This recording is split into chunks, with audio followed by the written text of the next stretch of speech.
Hello, I'm Thato Dad. The 1970s and 2000 represent different eras with notable differences such as technology, fashion, culture, and the overall lifestyle. So today I'm joined by my dad, JT. How does it feel to be on the interviewee's seat this time? I feel good on any seat. So this is actually amazing. This is the first a full set and a complete a whole show that we're doing on Let's Talk for the very first time. My show, I might add, where I am the host, I might add. But I'm glad that it starts this way, that I be on the hot seat as the interviewee today, so that I know I can actually understand what my guests will feel like. So I'm test driving this for everybody at home and everybody that's going to be sitting on the hot chair. So it's kind of cool. I'm so excited to be the one interviewing you first. So I have questions for you as a Gen Z. Mm-hmm. What are some of the differences in our generation from yours compared to mine? Just like that's a blank check. I could go on forever. Eh? Yeah. Obviously, I'm sure you would agree that there are very, vast differences between the two generations. And I think every generation is different to the previous generation. And one of the most important things to note is that there are things that are inherent in all generations, but then there are also things that are sort of like generation specific, which you only find in a particular generation. So one of the greatest things that I find my generation actually have taken over from the previous, meaning our parents' generation, your grandma and grandpa generation, is that I appreciate more now that there are things that our parents would, not allow us to do, places our parents would not allow us to go to, and more often than not, we felt like, but what's the great deal? What's the big deal? If you are afraid, if you are scared that I would be up to mischief, well, I'm giving you my word, I won't be, but still you won't get that. Others did get that. There were different consequences for those that were allowed and those that were not allowed. But now I find myself saying the same things to you guys, to my kids, that certain things, even though you can do them, you shouldn't do them. And I know better. And a lot of times we struggle with you on the difference of opinion on particular things that we normally would say don't do.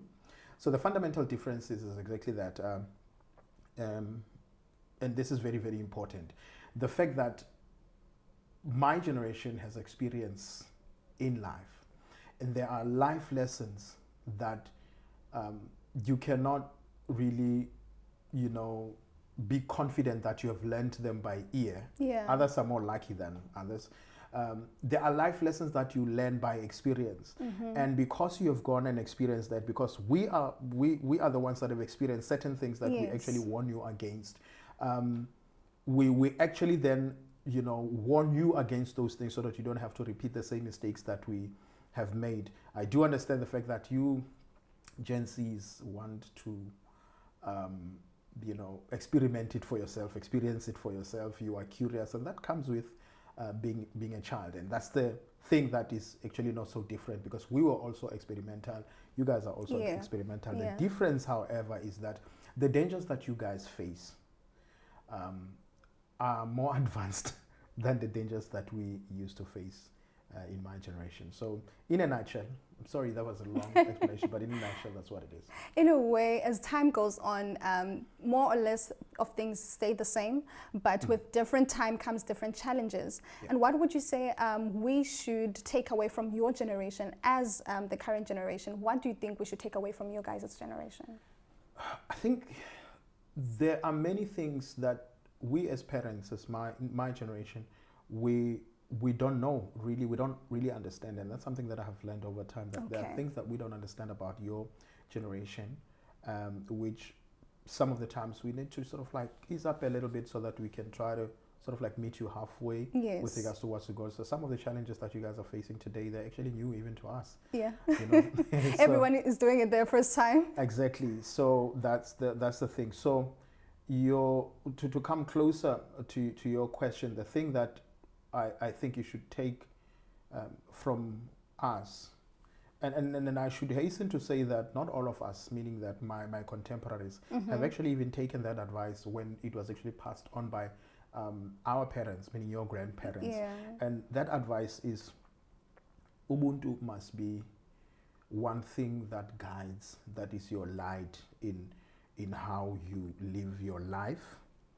That patience in life, you know, must be the one guiding feature, one very glaring feature.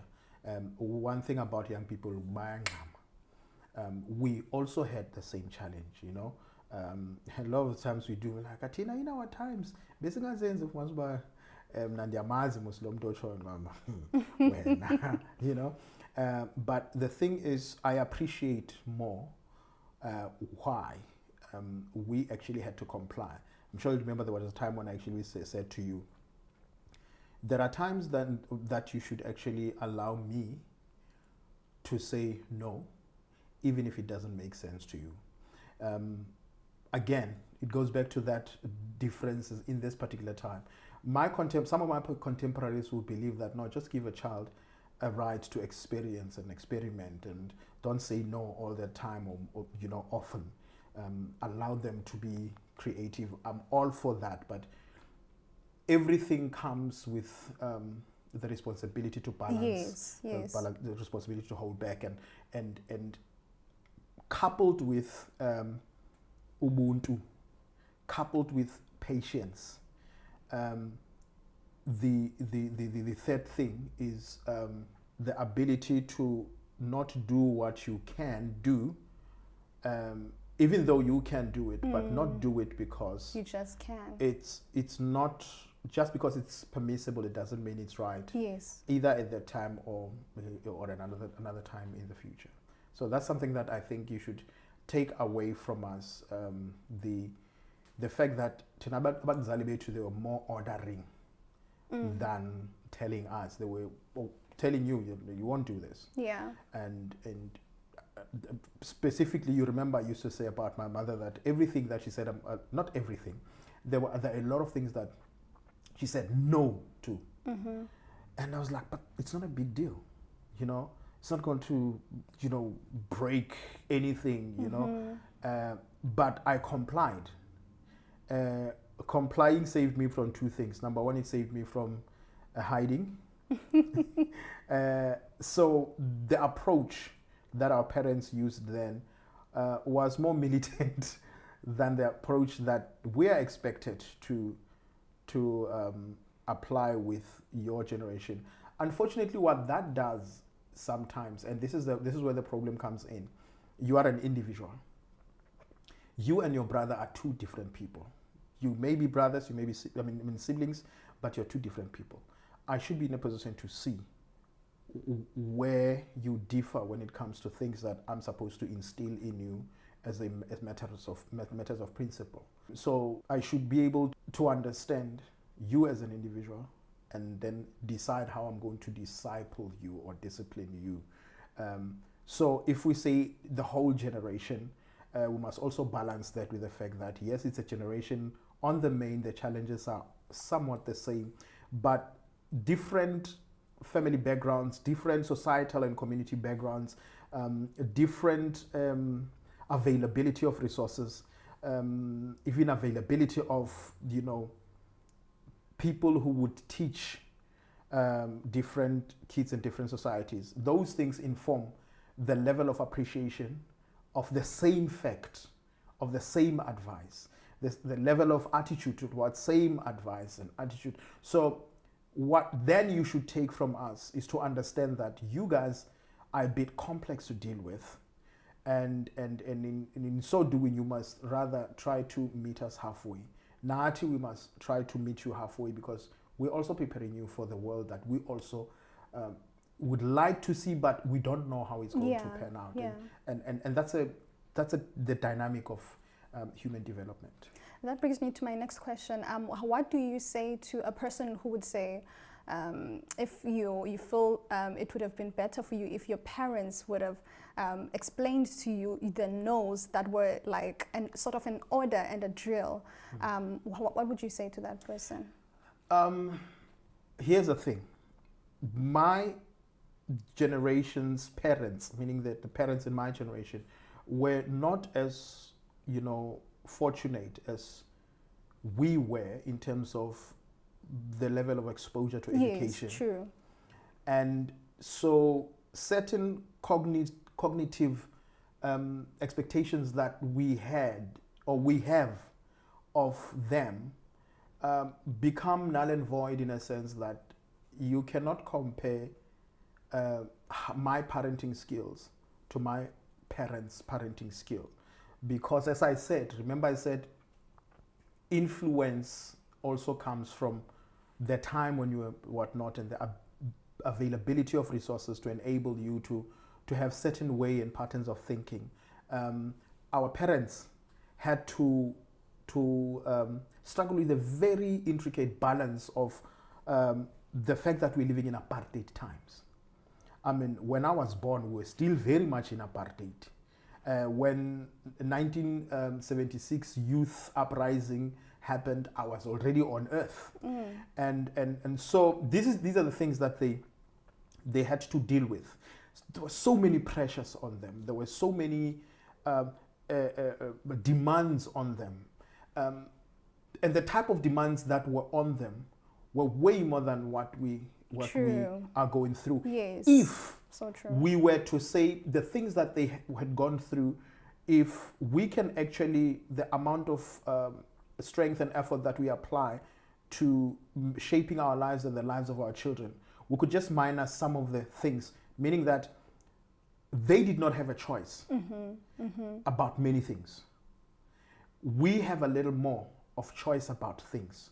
So with choice and with freedom comes also responsibility, which is what more often than not we neglect. So I wouldn't expect, this is a very long way of saying that there's something that my mother could have done better. There's nothing that my father could have done better. I believe that they have done the best that they could, because I don't imagine that any parent can intentionally disadvantage their own child. It's beyond happen. me. Although we see very weird things these days, but generally, I think and I believe that my mother has actually been a hero and a heroine, because on the main I was brought up by her, and I've seen the kind of strength and the kind of pressures I have seen. I'm the last born at home. I'm the sixth one. But even though I was young, I was able to see and experiment because I was always close to her. The only time that I separated with my mother is when I was coming to the Eastern Cape to study at Fort Hare. I don't know any person that has struggled like my mother, and so I think she did a sterling job. Wow. I think she did a sterling job. If I were to say what could she have done better, Nothing. geez, nobody can match, even today, match to what she had done. Wow. And I'm not saying that because she's my mother, but I'm appreciative of what she has done. Wow, beautiful. Yeah. Mm-hmm. Now, just to make it a bit lighthearted. Is that a tear that I see in your eye? I think I see a tear in your eye too. Don't play it off. Yeah, no. He's trying to shake it off. Yeah, no, it's a very emotional thing. Yeah. But it's my reality. It's my story. And it's I your think pride. It's my pride. Yeah. And whenever I get a tear, it's coming out of a place of this abundant, provision of the tools that I have as a result of having the kind of heroine that I have in my mother. Every time I normally say that on days like we call it Freedom Day today. I still call it Sharpeville Day. Yes, yeah. Because when I call it that way, reminds me the real struggle. Oh. It reminds me how palpable that was, because my mother was part of that. Oh, wow. And so it's not by extension that affected me and my family. It was it's direct. actually direct. Yeah. You know, and remember, it's a hectic time, where, you know, people had to sacrifice a lot of things. My mother sacrificed a lot. I mean, I've never seen my mother work a single day after the injuries that she suffered, but she made life. You know what I mean when I say I make? hear you. I hear you. She made life. You guys call it a hustle. My mother was not a hustler. She was on a whole new level. And she did it consistently, persistently, and transferred that even to myself, you know. And everything that I am today, really, it's just about 1% or 2% of what I learned from my mother, without her teaching me through word, ordering me more often than not, and me seeing her to be actually doing those kinds of things. So just like there's nothing that I would ask more from her. Wow. If anything, I think God took her too early. Oh man, I always say that parents deserve to live longer. Grandparents should deserve, yeah. Grandparents. Yeah. All right. So I want us to come back and reel in the tears back. Okay. Let's talk about something that you like. Can we talk about candy? Let's talk about candy. It's okay for 3 seconds. Oh my days. 3, 2, 1. Done. Okay. So what are the things that we are missing out on as young people of this generation that you feel like you guys have been experiencing as young people, but you don't seem to see the transfer of that fun or that excitement and just the vigor of being a young person? What do you think we're missing out on? I wonder if I should be honest on this one. Please be honest, because I'm afraid of being honest. I know it's like at an expense, but it's the outcome. We don't know what's gonna happen with the recipients, but we need to know the truth eventually. Ultimately, the Bible says you shall know the truth, and the truth shall set you free. Sure. I think you guys, my generation has robbed you. And this is not the first time you said this. I've said this over and over, and it's coming from a place of honesty, and it's coming from a place, I've just told you about what my mother did, the extent to which my mother did, you know, go to. And this is the same story with many, black women in particular. Yeah. You know, when you see what's going on outside today, when you see what's going on in government today, when you see what's going on in just the administration of the country today, one of the times I actually said that I'm glad my mother is no more. Because I don't think she would have still been proud of the efforts that she put in. She would actually hate herself for it, because it would mean that she had fought for what we see today. I'm being honest. You guys are missing out on this amongst many other things. Okay. But I'll choose this particular one because this is also one of the things that I've learned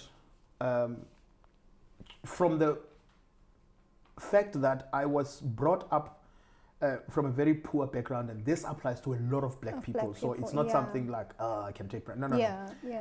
It's not prestige to say that I was born of a poor family, and the system was like that for every black people. You know, I don't want to mislead. Yeah. Like a lot of people get misled because you are actually exposed to people who talk about their poverty as though it was only happening to their family. Them. It was the struggle of a black person in South Africa. Sure. Black, colored, an Indian in South Africa, Sure. right? So that did not really win.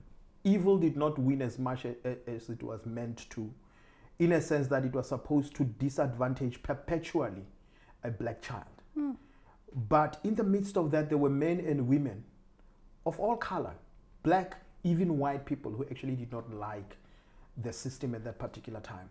And because of that, I was able to be exposed to programs that I would have otherwise not been, because I'm a boy as a township, Esbukeng, a zone 14, from the dusty streets of the Val Triangle in Gauteng.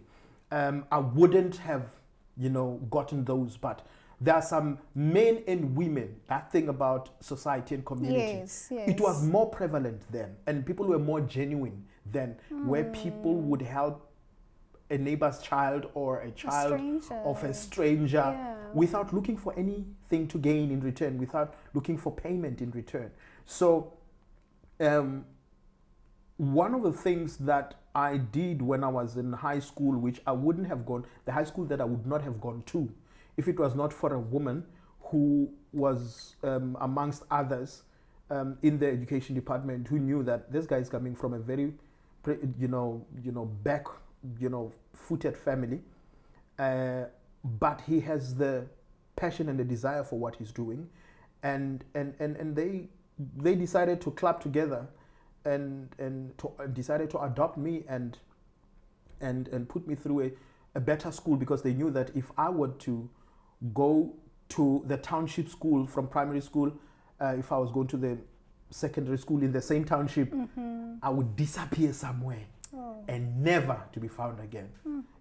So, and at the school that I went to, Epili in Viljoensdrift in the Free State, it was a school that was funded by sponsored by ESCOM and Amcoal Colliery, and it was an awesome experience. It had awesome teachers, teaching staff, who had a vision like I've never seen before. It was not a multiracial school, number one. It was not a Model C school. It was just a better school than it would have been in the township. And I know that, it doesn't speak of the mindset necessarily of the teaching staff in the township. Yes. Again, it's an issue of, resource, prevalence and all of that. One of the things that I did when I got there, very first year in 1992, I entered the public speech competitions and debate. And public speech competitions and debates, they taught me critical thinking, an ability to differ and concede in difference of opinion and all of that. More than anything, to be able to differ with people without resorting to things that are subhuman, like insults and hate, and all of that. That really is something that you don't see a lot, your generation today. This, and again, it's my contemporaries who are actually modeling this in a bad way. We exaggerate things. You and I would differ now, for instance, and I would go and tell the world the worst thing. Like, I'll go to the most gory thing, the most ill thing, just so that I get support in hate and all of that. And that is why we then resort to very unnatural ways of dealing with conflict and difference of opinion. And that takes away, unfortunately. That's why I said we have disadvantaged you in a big way, your generation in a big way. So it takes away from you the ability to be tolerant with one another, the ability to know that it's okay to differ in opinion, the ability to think that when we differ in opinion, we do not have to win by destroying each other. And that is something that you guys see. And then I hope that you would actually learn from this, to say that actually it's more fulfilling to walk away from unhealthy conflicts. It's okay to actually know when you are wrong, and even when you believed that you were right.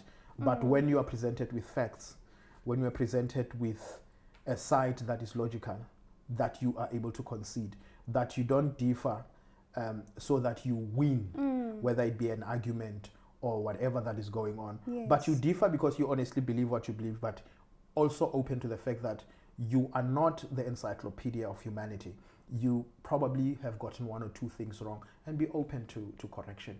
If that could happen, if we could model that well, we would have given you the most important tool for your own personal development and actually charting the future that you want. And I'm worried about that we are done, Tina. Oh. The future is left with you. Yeah. And I feel like I want to apologize to you to say, I'm sorry, we stuffed it up for you. Well, look at this. Our parliament has displayed many things that you just mentioned of how differences should not be concluded. Yes. And obviously, as young people, as we look at that, there's nothing honorable about it at all. So do you think that with the time given, do you guys still have that chance to bring back honor in the places of work, in the places of the careers that you guys are in, to bring back honor into every establishment? Or is it left to us to try and pick up those pieces that are left behind by your generation? Again, a very difficult question. And again, I wish I didn't have to tell you the truth. But if I look out there, and I think I've said this before a countless time, that there was a time when I had hope. And when I look at it, I'm like, dude, I've already reached half a century. And 30 years of that half a century, my days, is an opportunity long enough to have actually made this country to be the number one in the world, not only in the continent, but in the world. And you can't do it alone. Unfortunately, you cannot do it alone. And so, in more ways than one, thank God I haven't completely lost hope. But if things do not change, you guys are going to be left to pick up the pieces. You are going to inherit a huge debt when we are gone. Like, I'm talking about the national debt. The cost of living is already, ridiculously high. And this is something that affects you, as this generation. We don't seem to be making headways with regards to a lot of things that are very important, things like social cohesion, where we are supposed to, as black and white people and Indians and coloreds and people of all races, are able to live together in harmony, practically, not on a piece of paper, practically, because unless we reach that, we're going nowhere. And if you can see, a lot of the times we fight more than work towards a solution, and that is counterproductive.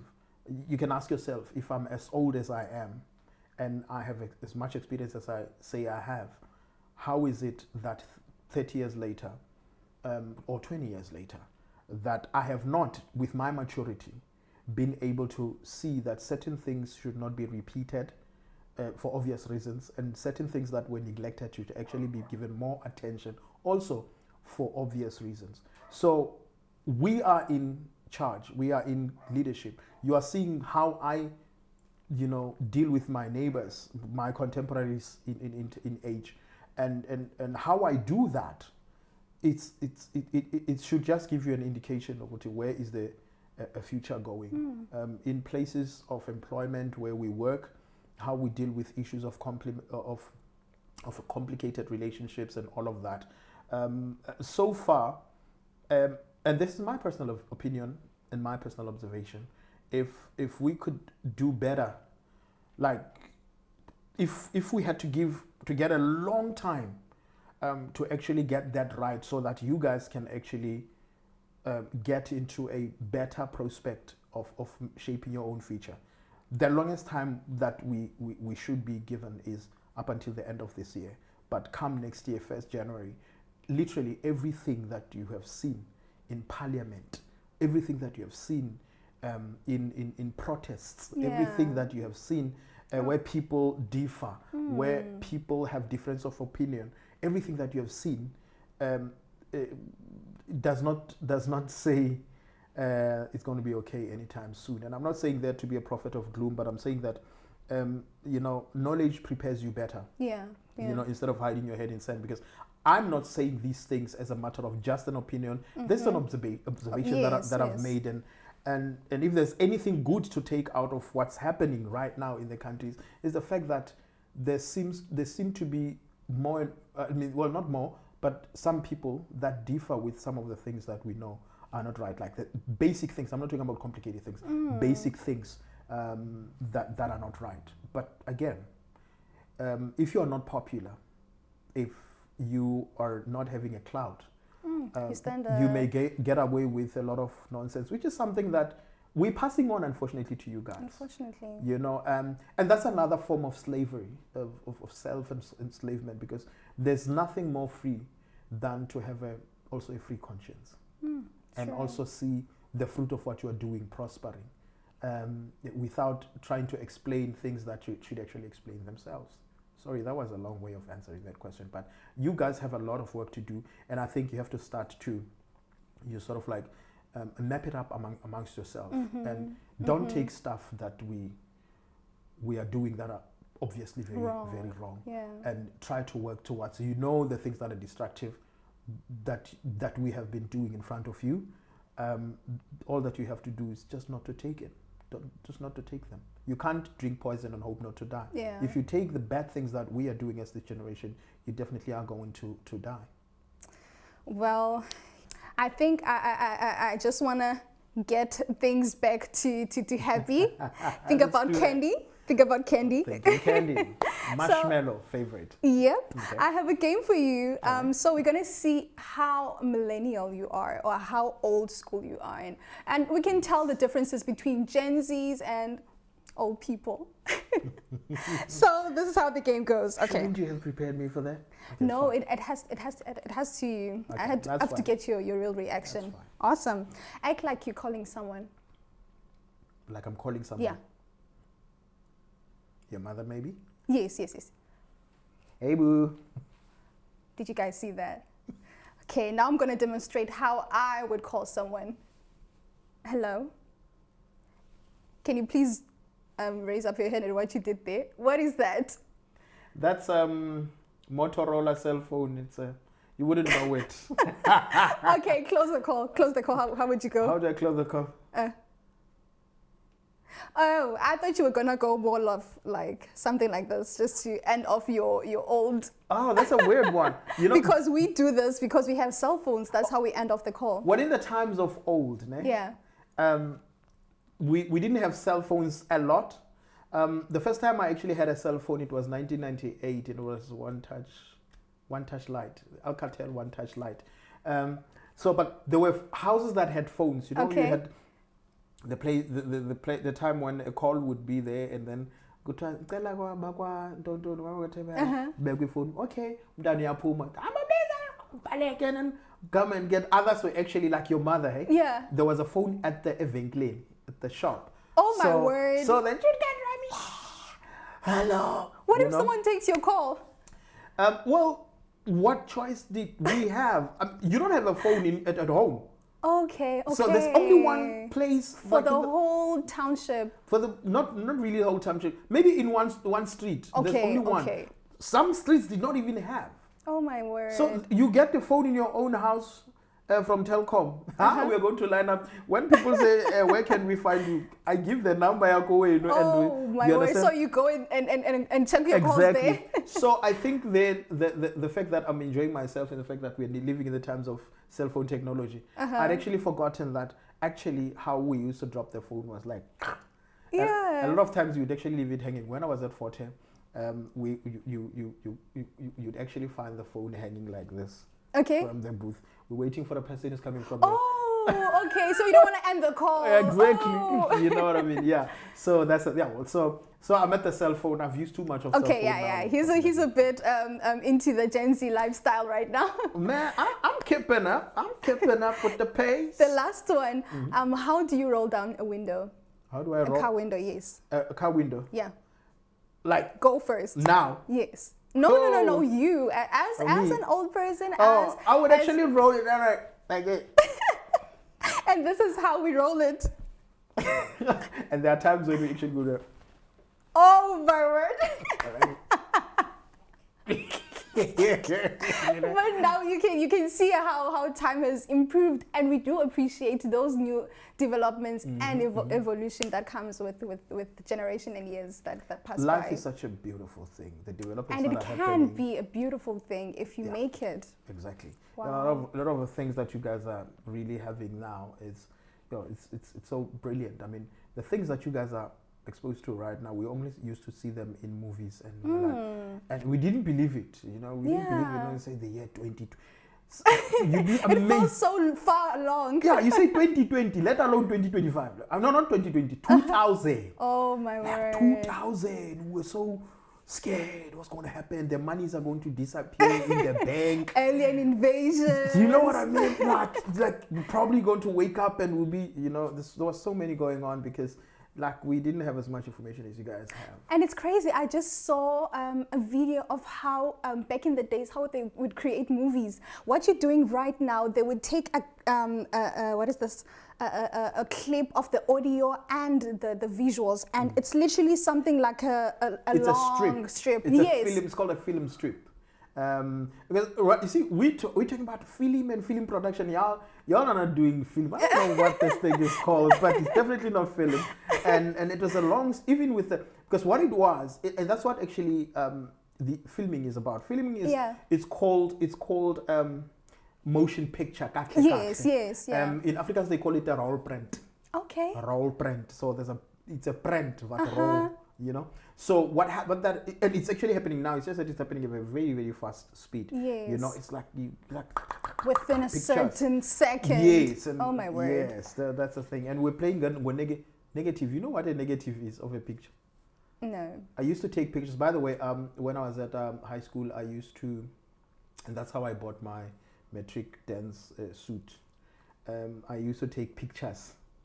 I had a camera, taking pictures. Then you go to Photo Fest with the film. You have to take the film there. And now, before you take the film out of the camera, you have to wind it up until because as you shoot it. So you have to wind it back. All that. Yes, because it's a long strip. You have to take it out, but make sure that strip is not once it gets exposed to light. It's done. It's finished. It's destroyed. Oh no! So you roll it back so that it goes back into that tin khudengeki. Oh my You word. take it as is. You take it to Photo Fest. At Photo Fest, they have that dark room. Oh, okay. You don't expose that film to light. Once you expose it to light, it's destroyed. Oh my word! So you go there, and then you hide it into that, and by fire pie. So that's it, and then it's reproduced from there. So after you've taken your pictures. So I used to have a back. So then they cut that into short strips like this, and then you get your pictures with the negatives. Okay. So if a client wants the negative, another picture, you go back with the negative. With that, okay. And then we say, So that's how it was fun. Kind of think of it. It was just awesome. What are some inventions that you used to see when you were young and thought to yourself, this is crazy and it cannot get better than this? And it has improved in our time. The invention that I had seen in my time, it did not happen. It doesn't have to have happened in my time because I didn't see new things in my time. Yeah. Apparently, everything that I was seeing was something that had already happened. Yeah. But it was for me to go to Eskom in Letabo, okay, in the Free State, to see the turbines where they make electricity. Okay. And when that hit home, there is a thing called the magnetic field. Those things are rolling, and all because of this coal that is.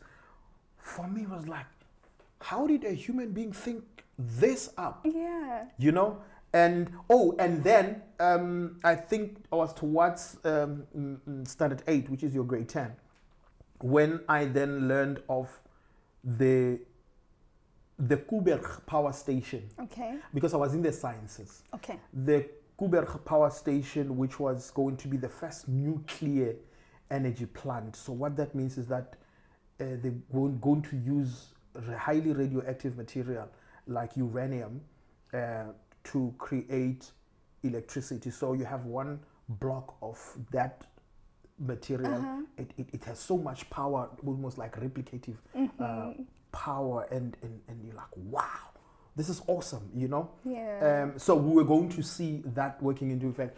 The unfortunate thing is that it didn't work as I thought it was going to work as we were reading those articles at that particular time. But it was quite interesting. I used to love a lot in terms of invention. I used to love electricity. Okay. It was awesome. Oh my days! Wow. Did you have fun being interviewed on your show? I think this is the first interview, and probably it's going to be a long time before I get something that's going to be at par with this. This has been awesome. I'm glad. I was nervous before sitting on this chair because I know the standard that I held in this TV production. But hey, we go on. Can I tell you something? Please. You remember I said I used to take, active participation in debates and public speech competitions. Yes. My secret weapon, and I didn't realize that, my secret weapon was being nervous. Okay. I didn't realize that. Obviously, I didn't plan it, but... And you almost don't have control over it. You don't have control of it. But when I was nervous, when I'm nervous, I speak louder, my voice goes up. Okay, I'm going to note that. Now, you better not. Now, one of the things that you get judged on when you're doing debates or public speech is audibility. Oh, okay. So a lot of other kids would come in and they would speak, and the judges shiver down. Yes, exactly, and disappear along and be swallowed by the noise, and so now be nervous, and then it's been like, once I start getting there, I shoot up, and one of the things I was like, audibility. My marks are always higher than everybody else. So I realized that it's actually natural to be nervous. To be nervous, yeah. Even preparing for the debate or the public speaking competition. Once the time when I performed less than what I used to is when I was confident. Okay. I don't know how it works with other people, but when I was so sure that I got this, that's the time when I performed the least. And when I was nervous the whole time, when I get there, I'd actually deliver and always come up tops. Wow. So then I realized that it's something that I have to use in my. So when I get nervous, I'm like, here we go. Okay. I think I'm going to use that tactic next time. You already have. You're just not aware of it. Oh, man. Can you sign out to our audience so that they know I'm not going to be here for long? This is actually his show, and I'm just fleeing by. All right. She's saying she's not going to be here for long. No, she's not going to be here ever again. Okay, that's exaggerating. I'm going to be here sometime. Count me on that. Okay, doctor. Well, never is such a long time. Please. Right? All right. So this is Let's Talk on Focus Media SA. And of course, I'm JT Tebehadi. This is my baby doll, Miss T. Miss T. Thato Tebehadi. She's always been my guinea pig, and everything that I have been trying to work on, I always make sure that she's a part of it. And it's very brilliant to see the kind of energy that she has, and the kind of passion and the confidence that she's beginning to bring up. And these platforms I actually create not just for the sake of creating them. I'm actually creating them because I believe that this is a very powerful medium to create constructive conversations that are supposed to make a difference in someone's life. And I have reason to believe that this is the right way, and it's the right direction in terms of creating a path for a better future, not only for the country but for the world. And one person at a time on this particular chair on Let's Talk is where we are going to start changing the world and making it what we'd like to see it to be, not only for ourselves, the remainder of our lives, but also for the sake of the coming generation, the Gen Zs, as they say it. Over to you, madam. Signing out, Thato. There you go.